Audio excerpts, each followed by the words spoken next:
ইসলামের শ্রেষ্ঠত্ব শুনতে চাইলে আপনি ডাক্তার জাকির নায়েকের একটা আলোচনা শুনেন ভালো করে। উনি তো অনেক কিছুই মুখস্থ করেছেন, যদিও বাংলাদেশের এক শ্রেণীর লোক বলছেন জাকির নায়েক জুকার নায়েক,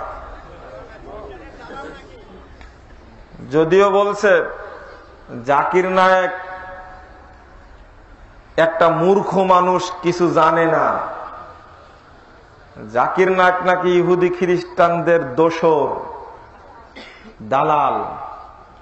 যে জাকিরের বক্তব্য শুনে বর্তমান পৃথিবীতে লক্ষ লক্ষ বিধর্মীরা ইসলাম গ্রহণ করছে, ওই জাকির নায়েক কি ইহুদি খ্রিস্টানদের দোসর হতে পারে? দালাল হতে পারে? আপনারা কতই যে মিথ্যা কথা বলেন সে ব্যাপারে আমরা খুব ভালো করে জানি।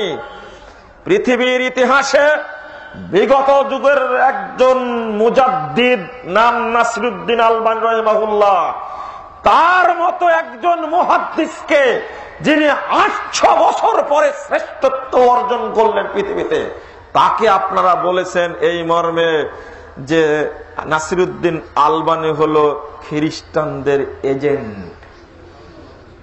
জাকির নায়েককে তো বলবেনই, এটা বলাটাই স্বাভাবিক। আপনার বলাকে আমি পেশাব করি 10,000 বার, 10,000 বার পেশাব করি। আপনার চরিত্র আমি চিনি না? আপনার চরিত্র চিনতে আমার বাকি আছে? এই মিথ্যা কথা, ডাহা মিথ্যা অপবাদের 5 পয়সা দাম নাই। আপনাকে চিনি না? যখন এই বাংলাদেশটাকে ইন্ডিয়া চ্যানেলগুলি, স্টার জালসা, কিরণমালা সহ অসংখ্য চেনা চ্যানেল বাংলাদেশটাকে ধর্ষণের স্বর্গরাজ্য বানাচ্ছে, ঠিক ওই মুহূর্তে পিস টিভির বিরুদ্ধে কথা বলছেন। পিস টিভি একমাত্র চ্যানেল যা পৃথিবীতে, গোটা পৃথিবীতে কেবলমাত্র ইসলামের স্বচ্ছ রূপ তুলে ধরছে।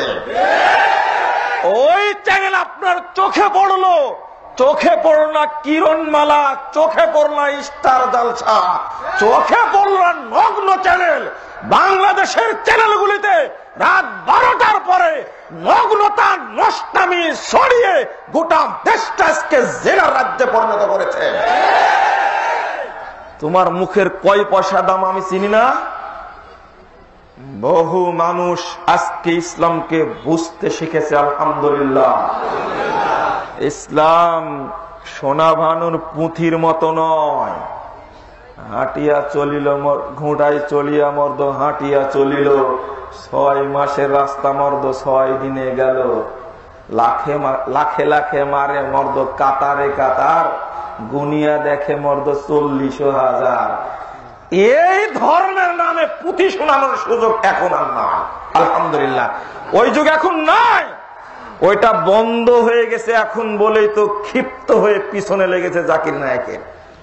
আপনারা ইসলাম বনাম হিন্দুইজম বা ইসলাম বনাম অন্যান্য ধর্ম, এই বক্তব্যটা মনোযোগ দিয়ে শুনবেন।